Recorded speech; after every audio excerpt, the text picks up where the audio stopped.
자, SVM 복습해 보겠습니다. 아마 정상적인 반응은 뭐 이렇게 주식이 많냐가 정상적인 반응이죠. 근데 뭐 수식을 아주 디테일까지 이해할 필요는 없지만 그 흐름과 그리고 이게 어떤 목적, 어떤 생각을 갖고서 돌아가는지는 잘 파악해 두실 필요가 있죠. 자, 우선 바이너리 클래시피케이션이 기본이고요. 적어도 SVM 세팅에서는. 자, 어떤 함수 만들려는 거죠. 어떤 함수 만들려는 거냐면 포지티브 샘플이 들어가면 0보다 큰 숫자가 나오고 네거티브 샘플이 들어가면 0보다 작은 숫자가 나오는 함수를 만들려는 거죠. 그게 뉴럴 네트워크가 달성할 수도 있고 뭐 굉장히 다양한 방법이 있겠지만 그게 이제 어떻게 보면 많은 바이너리 클래시피케이션의 목적인 거죠. 밑에 있는 그림은 이제 리니어리 세퍼러블한 경우와 그렇지 않은 경우를 보여주는 거고요. 근데 이제 질문이 이건 거죠. 리니어 세퍼러블한 경우인데 이 사실은 이거 굉장히 잘한 것 같죠? 이것도 잘했네요. 그냥 리니어 세퍼러블 설명하는 그림이군요. 리니어 세퍼러블 한 거고 그렇지 않은 경우 조금 뭐 이제 인간이 봤을 때 좀 상황이 다른데 하나는 근데 사실 생각해보면 이렇게 꼭 구별이 가능한 건 아니에요. 하나는 마치 노이즈 때문에 전체적으로 리니어 세퍼러블 한데 노이즈 같은 것 때문에 안 되는 경우 이거는 좀 근본적으로 논리니어 패턴인 것 같고 그래서 리니어 클래시파이어라는 거는 자, 어떤 하이퍼 플레인이나 직선 이런 걸 찾아서 왼쪽 오른쪽으로 이렇게 나누려는 거죠. 그래서 왼쪽은 1번 클래스, 오른쪽은 2번 클래스 이런 거. 그래서 뭐 평면일 수도 있는 거고. 근데 이제 문제가 이게 얘는 뭐 처음부터 안 됐으니까 그렇다 치더라도 얘도 잘 나눴죠. 얘도 잘 나눴죠. 근데 우리는 이거를 선호하는 거죠. 그러니까 내가 저걸 선호한다라는 거를 명시적으로 하이퍼플레인을 찾을 때, 뉴럴 네트워크 트레이닝할 때 명시적으로 이야기를 해줘서 좋은 디시전 바운더를 찾겠다라는 거예요. 저걸 찾는다는 얘기는 일반화 성능을 좋게 만드는 얘기 같은 거죠. 왜냐하면 일반 성능이라는 게 요 근처에서 이런 게 있다면 파란색이겠죠. 근데 이거는 그런 것도 잘 처벌이 하려면 이게 이제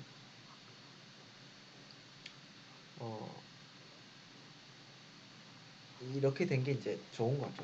수학적으로는 뭐 VC 디멘전 해가지고 뭔가 내가 적은 그러니까 뭔가 제한된 조건 하에서 뭐 예를 들어서 이 같은 경우는 W가 작은 범위에서 찾아야 되는 건데 목적 함수 기억해 보시면 그런 데서 찾을 경우에는 일반 성능이 더 좋다는 거죠. VC 디멘전이 낮을 때 찾으면. 그래서 SVM은 자 여기 있는 애들 서포트 벡터라고 하는 거. 서포트 뭐 하이퍼 플레인 디시전 바운더리 서포트하는 거죠. 서포트 벡터라고 하는 거고 디시전 바운더리가 이런 식으로 서포트 벡터에 가만 보시면 알파 yi 알파 i yi xi 이 전체 더한가의 트랜스포즈라고.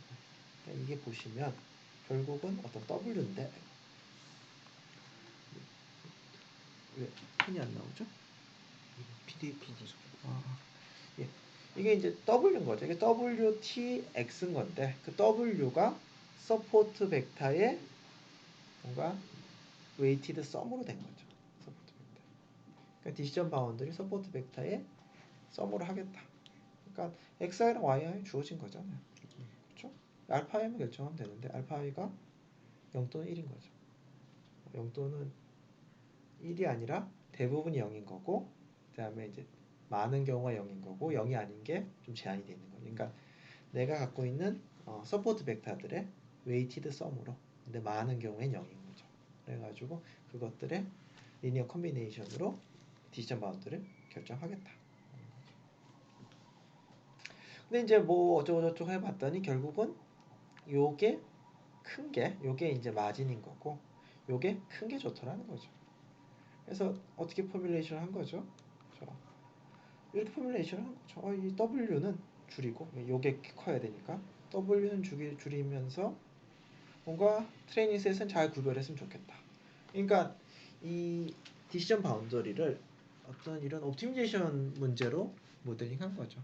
두 번째 거의 의미는 내가 가진 트레이닝셋은 잘 구별해라. 어떤 W를 갖고서 잘 구별하는데 잘 구별하는 조건에서는 W를 최소로 해라.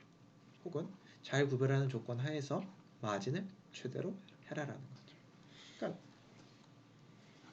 이런 걸 찾아라라는 거를 수학적으로 쓴 거죠. 저걸 찾아라는 거를 옵티미제이션 문제로 쓴 거죠. 저걸 찾아라는 얘기가 우리 말로 하면 트레이닝셋은 잘 구별하면서 마진을 키워라. 딱 그 얘기인 거죠. 그걸 수학적으로 이렇게 쓴 거고 왜 수학적으로 이렇게 되는지는 뭐 이렇게 지난 첫 번째 강의에서 이제 길게 했으니까요. 지금은 컨셉만 잘 잡으시면 되겠습니다. 이런 게 이제 쿼드래틱 옵티미제이션 문제인데 2차식인 거죠. 그다음에 이제 컨스트레인트 다 리니어인 거고 푸시면 됩니다. 근데 이제 문제가 저거 풀려고 봤더니 문제가 아니 이거는 도대체 어떻게 하는 게 좋냐? 내가 원하는 게 이건 아니죠. 그래서 그래도 뭐 조금은 틀릴 수 있지. 이제 이걸 넣고 싶은 거죠. 좀 틀리지만 뭐 마진은 좀 키우는 게 좋지. 참 애매한 얘기죠. 좀 틀려도 되는데 마진은 키우는 게 좋지. 조금 틀려도 된다라는 걸 이제 또 수학적으로 표현하는 거죠. 이게 엔지니어링은 결국 숫자로 바꾸는 거죠. 숫자로 바꾸는 거죠. 이게 처음에 시작은 이렇게 말로 할 수 있겠죠. 좀 틀려도 되는데 마진을 키워 이렇게 말로 할 수는 있지만 이게 어느 정도 이제 넘어가게 되면 다 숫자로 되는 거죠. 그래서 이제 그거를 처리하기 위해서 슬랙 베리어블이라는 걸 도입했는데 그게 요 수식으로 된 거죠. 얘가 1보다 크다가 아까 조건이었는데 어떤 애는 1을 못 맞추는 거죠. 그래서 그거보다 좀 느슨한 조건을 주는 거죠. 이게 양수 조건인 거죠. 좀 틀려도 돼 이렇게 되는 거죠. 그렇지만 그러면 다 틀리고 마지막 키울 이런 말도 안 되는 상황이 있을 수 있으니 그렇다고 얘가 너무 많이 쓰면 안 되니까 그거의 합을 제한해 주는 거죠.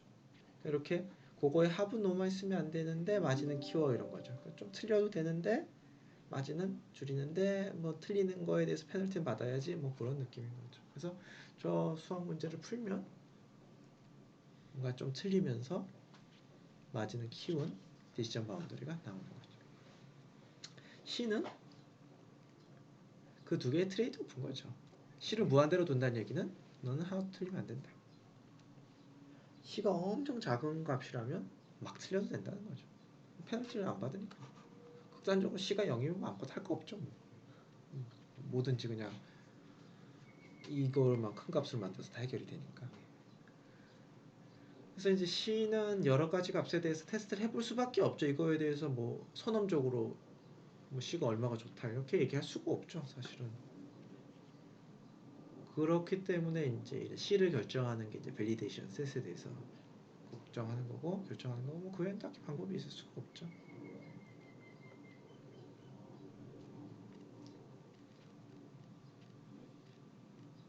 그리고 이게 가만 생각해 보시면 지금 X라는 피처 벡터가 있는데 그 피처 벡터가 굉장히 다이내미즈가 커요. 마이너스 1000부터 2000까지예요. 그러면 W가 좀 줄겠죠. 왜냐하면 뭐 이 정도 조건을 만족하는 거니까. 그러니까 WT XIB가 뭐 이제 서포트 벡터에서 플러스 1 마이너스 1 정도 만든다니까 X가 스케일이 커지면 W가 좀 줄고 그런 점 때문에 이제 피처 벡터가 뭐 어떻게든 간에 이제 W가 보상을 해주긴 하는데 그럼에도 불구하고 뭐 항상 이제 적당한 숫자 범위에 들어오도록 하는 게 좋겠죠. 그러니까 이제 그런 걸 너무 믿고서 이제 막 난 아무렇게나 하겠다. 좋은 건 아니고 특히 이제 화이튼이 얘기도 했었지만 뭐 XI가 당연히 이제 하나는 수천 수만인데 하나는 0.0 이렇게는 별로 이렇게 뉴메리컬하게 좋지가 않죠. 그래서 그런 것들도 좀 신경을 써주시는 게 좋죠. 그래서 뭐 이제 여러 C 값에 대해서 얘가 좀 틀려도 된다. 지난번에 했던 예지죠. 그 SVN 같은 경우로 굉장히 적은 규모의 셋을 모아서 페스텐 디텍션을 했는데 뭐 피처만 적당히 잘 뽑으면 그렇죠? 리니어 클래시파이어만으로도 당연히 그 슬랙 베리어블 있는 걸 썼겠죠. 꽤 된다. 그리고 어떤 문제를 빠르고 어느 정도 수준으로 처리하는데 굉장히 좋은 선택 중에 하나죠.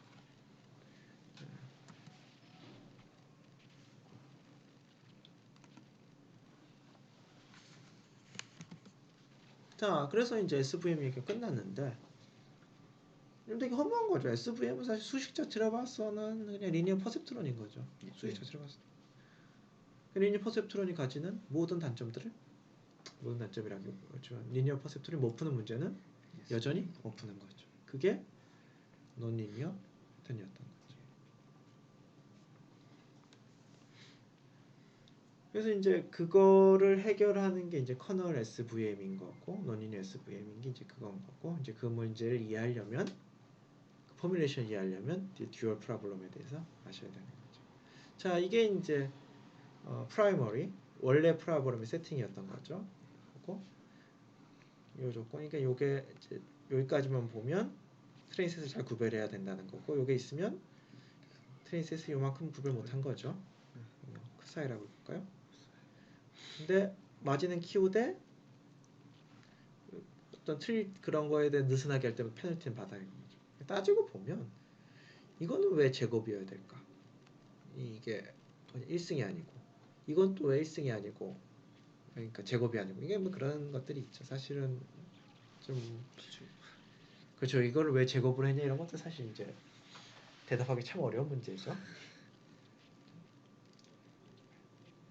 그래서 이제 그거를 다른 관점에서 보면 이렇게 해서 보게 되면 이거는 이제 이거를 컨스트레인트 옵티미제이션 문제로 표현한 거고 그때 유도한 거에는 이제 이거를 컨스트레인트가 없는 옵티미제이션 문제로 표현한 거죠. 결국 생각해 봤더니 얘는 내가 트레이셋에서 얼만큼 틀렸는지에 대한 페널티 부분인 거고 이 부분은 W를 찾는데 이제 W 제곱의 합이 작은 게 좋은 W다 라는 어떤 레귤라이제이션 텀인 거죠. 여러분 뉴럴 네트워크 이제 트레이닝하고 이제 텐서플로 하다 보면 저런 옵션들이 있어요. 레귤라이저 어떻게 줄 것인지 뭐 그런 컨셉들이 있는 거죠. 여전히 얘가 트레이닝 샘플이 적으면 적을수록 뭔가 이 파라미터들에 대한 제한 조건을 넣어주고 싶은 거죠. 너무 막 해서 오버피팅을 막기 위해서. 그래서 뭐 이렇게 보는 거고 뭐 그거에 대해서 해석을 해보는 거죠. 자, 요 로스라는 게 자 생각해보세요. yi는 플러스 마이너스 1이었어요. 자 어떻게 하냐면 우리가 fxi가 최종적으로 봤을 때 플러스면 뭐 클래스 1인 거고 뭐 마이너스면 그거니까 이 두 개가 1이 된다는 얘기는 1이 된다는 게 아니라 저 두 개가 양수란 얘기는 잘했다는 얘기인 거죠. 그렇죠? yi fx가 이쪽에 있다는 얘기는 yi 곱하기 fxi가 잘했다는 얘기인 거죠. 너는 파란색을 생각하시면 돼요. 잘했다. 로스 페널티 제로. yi fxi가 음수다. 두 개 부호가 다르다. 이 얘기는 틀렸다라는 거죠. 틀렸으니까 벌점 1점 이건 건데 지금 요거를 로스 펑션으로 삼아서 하는 거잖아요. 그러니까 이게 어떤 0일 로스가 어떻게 보면 우리 인간이 생각하는 어떤 가장 기본적인 로스인데 그 로스를 안 쓰고 힌지 로스라고 쓴 거죠. 힌지가 뭐죠? 문에 있는 그거죠. 이게 이제 그죠? 이걸 쓴 거로 해석을 하는 거죠. 뭐 이게 최선이다 뭐 그런 거라기보다는 뭐 수학적인 그런 VCD 매니저 SVM 굉장히 작다는 증명도 있지만 이제 꼭 적어야 될 이유는 없는 거죠. 뭐 제가 여기를 뭐 좀 이렇게 할 수도 있는 거고 수많은 선택 중에 하나인 거죠. 그래서 여기 이제 SVM의 프라이머리 프로블럼인 거고 요거를 이제 할 듀얼 프로블럼으로 풀게 되면 W를 알파 i, yi, xi의 썸으로 표시가 되는 거죠. 그렇게 표현할 수 있는 거죠. 그래서 뭐 수학적으로 얘기를 한참 했었는데요.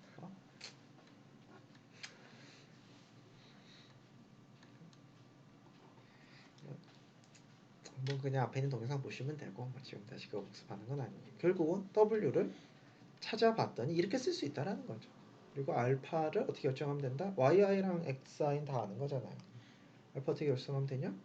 듀얼 프로블럼을 풀어서 결정하면 된다는 거죠. 듀얼 프로블럼을 풀면 알파가 튀어나오는데 서포트 벡터인 경우에는 알파가 0이 아닌 거고 서포트 벡터면 알파가 0이 아닌 거고 서포트 벡터가 아니면 0인 거죠. 그러니까 서포트 벡터들의 리니어 썸으로 W가 결정이 되는 거죠. 그러니까 이렇게 더블 계산해서 WTX 더하기 B로 하셔도 되고 그렇지 않고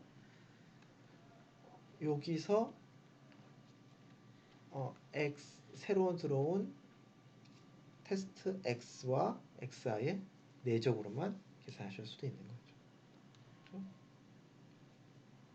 그래서 이제 요게 그 우리가 처음에 풀었던 프라이멀 프로블럼인데 이렇게 해서 다짜고짜 W 구하는 방법이 있고 그렇지 않고 요 듀얼 프로블럼을 풀어서 알파를 계산해서 알파 가지고 W를 계산하는 방법입니다. W 계산을 이렇게 할 수도 있고 혹은 알파를 갖고서 요것만 계산해서 그러니까 자 보시죠. W인데 W를 이렇게 해서 계산할 수도 있지만 이거는 가만 보시면 W를 명시적으로 계산하지 않고 X하여 X의 내적에다가 뭐 이렇게 사는 거죠. W를 명시적으로 계산하는 걸 안 하는 거죠. 이렇게 할 수도 있는 거죠. 그러니까 그 우리가 달성하려는 서포트 벡터 모션 이제 리니어 얘기만 하고 있어요. 지금은 W를 이 문제를 풀어서 W 계산해가지고 WTX 더하기 B에 부호갖고 스프레시피케이션 할 수도 있고 혹은 이 문제를 풀어서 알파 L 계산해서 이렇게 구별을 할 수도 있는 거죠. 수학적으로 적어도 지금은 동일하죠. 근데 프라이머를 푸는 경우는 없어요. 프라이머를 안 풀어요. 왜 듀얼을 풀까요?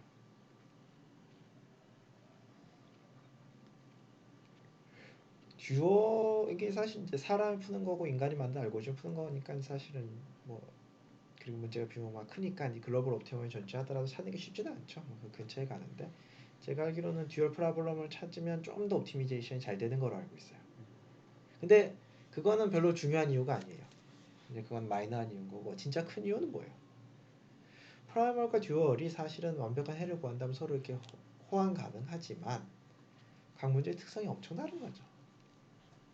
그러니까 뭐 뭔가 무한한 메모리, 무한한 계산량을 가진 어떤 상황에서 똑같을 수 있지만 수학적으로 무한 프리시전이고 현실적으로는 굉장히 다를 수 있죠. 무슨 말인가 하면 이거는 기본적으로 변수의 개수가 피처 벡터의 디멘전 그 이상인 거죠. 피처 벡터의 디멘전만큼 웬 더블을 찾는 거니까 변수의 개수가 있는 거죠. 듀얼 프로블럼은 변수의 개수가 알파잖아요. 알파는 개수는 뭐랑 똑같죠? 트레이닝 샘플의 개수랑 같은 거예요. 그러니까 변수의 개수가 근본적으로 달라요. 위에 거는 피처 벡터의 디멘전인 거. 밑에는 트레이닝 샘플의 개수인 거죠. 어느 게 크죠? 디멘전이다. 샘플 그럼 뭐 상황마다 다르죠. 상황. 제가 X5 문제를 푸는데 트레이닝 샘플이 1000개예요. 그러면 위에 거는 D가 얼마죠? 2죠. 밑에 거는요? 1000. 일반적으로는 뭐 사실 이렇게 들쑥날쑥하겠죠. 특히 리니어 문제를 풀 경우에는 뭐 밑에 게 더 좋다고 얘기하기 굉장히 힘들죠. 우리가 흔히 얘기하는 보는 리니어 세포럼 문제에서.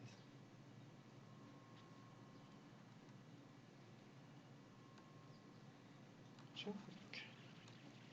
근데 이 상황에서는 그런데 이게 이제 내가 논리니어 패턴을 처리할 때는 상황이 얘기가 전혀 달라지는 거죠. 그러니까 뉴럴 네트워크 논리니어 패턴을 처리하기 위해서 높은 뉴럴 네트워크는 레이어를 쌓는 거죠. 그래서 레이어를 쌓아가지고 하는 건데 이 SVM은 레이어를 쌓아서 하는 게 아니라 고차원으로 보내버리죠. 이게 커널 트릭인 거죠. 자, 이게 이제 보시면 뭐 이거 같은 경우는 이제 이런 경우와 이 경우를 이제 완전히 구별할 수 있는 건 아니죠. 뭐 이제 컨셉추얼 이런 그림이라고 그러면 슬랙 베리어블 넣어서 해결이 됐어요. 이거는 해결이 안 되는 거죠. 그래서 이거 어떻게 해결할 거냐 했더니 피처 스페이스를 트랜스포메이션해서 하겠다. 이거 같은 경우는 리니어리 세퍼러블 하지 않는데 얘를 이렇게 트랜스포메이션을 잘하면 되는 거죠. 이것도 안 되는데 이걸 트랜스포메이션 잘하면 되는 거죠. 아니 그러면 내가 이거를 딴 데로 보내서 거기서 구별하면 되는 거 아니냐? 여기서 리니어 SVM 쓰면 되는 거 아니냐? 이게 이제 기본 생각인 거죠. 자 그러면 어디로 보내면 되느냐? 간단한 건 여러분들 설계하셔도 돼요. 근데 그게 피처 디멘전이 좀 수심한데 저거 어떻게 설계해요? 그냥 막 높은 차원으로 보내는 거죠. 그리고 정말 중요한 부분은 내가 이거를 명시적으로 설계해 줄 필요가 없는 거죠. 왜냐하면 내가 이렇게 모델 이렇게 해서 풀고 프라이멀 프라블럼 풀 거면 명시적으로 설계를 해야 되는데 이거를 듀얼 프라블럼으로 써서 풀 생각으로 봤더니 알파만 계산하면 되고 우선 그 알파를 계산하는 과정에 봤더니 요게 이제 요런 수식만 나온 거죠.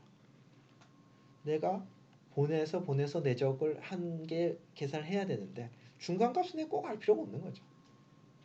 내가 고차원으로 보내서 거기서 내적한 값만 알고 있으면 되는 거죠. 그 말은 뭐죠? 이게 사실은 스칼라 값인 거죠. 근데 명시적으로 이 값을 알 필요가 없는 거예요. 두 개를 넣어서 어떤 스칼라가 나오는지만 알면 되는 거죠. 이게 이제 내가 진짜 높은 차원으로 보내서 하는 거를 실제로는 명시적으로 안 보내도 되는 거죠. 왜냐하면 갔다가 모르게 상쇄되고 뭐 그런 컨셉인 거죠. 그래서 이렇게 해서 이걸 풀면 되는 거고 요게 커널인 거죠.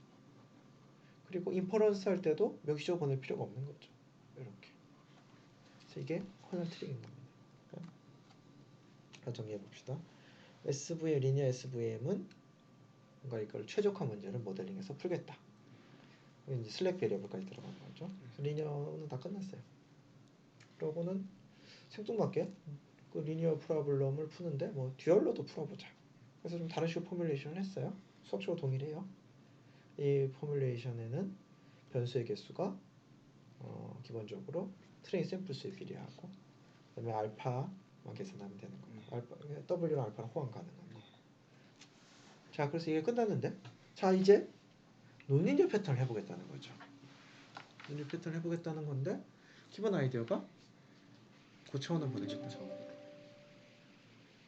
이거를 좋습니다. 그래서 고차원을 보내려고 프라이멀 프라블럼으로 풀려고 생각을 했더니 내가 저 파이도 명시적으로 디자인을 해야 되는 거고 명시적으로 디자인한 다음에 굉장히 고차원이니까 D가 엄청 큰 상환에서 옵티미제이션을 해야 되는 거예요.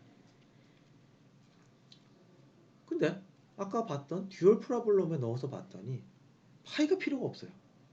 그러니까 상쇄되는 거예요. 그러니까 xi와 xk가 들어가면 실수가 나오는 함수만 설계해주면 되는 거죠. 얘는 파이를 설계해줘야 되죠. 얘는 어떻게 해주면 되죠? xj랑 xk가 들어가면 실수가 나오는 함수만 설계해주면 되는 거죠.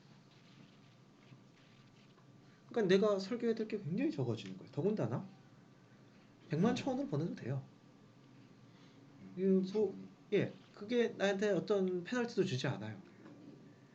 논리니어 문제를 해결하기 위해서 내가 듀얼 프로블럼 풀면 되는구나.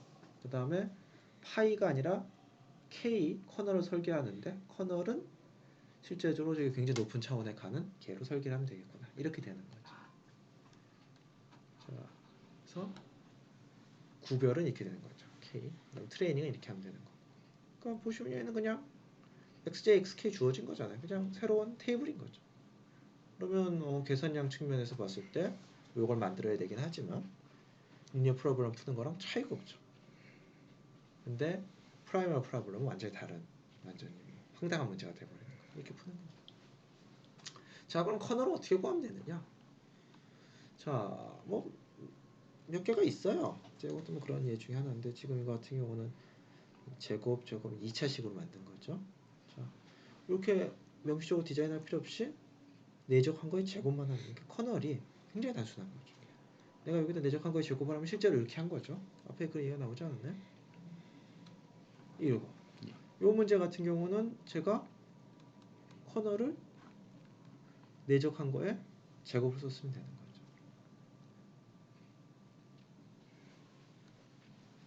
그래서 이게 이제 대표적인 커널이에요. 그러니까 리니어 SVM은 커널 이걸 쓴 버전이었던 거. 폴리노미얼 이것도 이제 계산 굉장히 쉬워 보이죠? 가우시안 커널은 실제로는 그 하이퍼스페이스에서 거의가 아니라 무한 차원으로 가는 거의 대응이 된다. 그러니까 쉽게 말해서 어떤 패턴이든지 구별할 수 있다.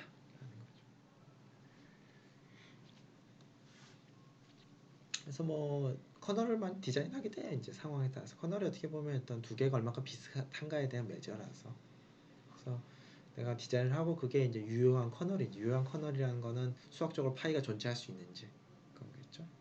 그래가지고 테스트한 방법이 있고 테스트가 뭐 별로 어렵지도 않고요. 그래서 그렇게 합니다. 커널 SVM 예제인 거고요. C음은 여전히 똑같죠. C가 무한대로 크면 하나부터 해서는 안 된다. C가 작아진다는 얘기는 좀 틀려도 된다. 그렇죠? 시그마의 의미는 뭐 어떤 디시전 바운드리 복잡도인 거죠. 이게 여러분 생각하셔야 하는 게 뭐 무작 C가 작아지면 이제 굉장히 복잡한 바운드리를 하는 거라서. 그래서 뭐 이제 좀 이해도를 높이기 위해서 요 커널을 쓴 게 어떤 의미인 건지에 대해서 뭐 진짜 손으로 풀어가지고 해본 거고요. 이게 듀얼 프로블럼을 손으로 풀어본 거죠. 풀어가지고 해서 해보면 정확하게 딱 4개의 샘플만 갖고도 자 얘랑 얘를 곱하시면 x1 곱하기 x2가 얼마가 나오는 거죠. 그게 뭐예요?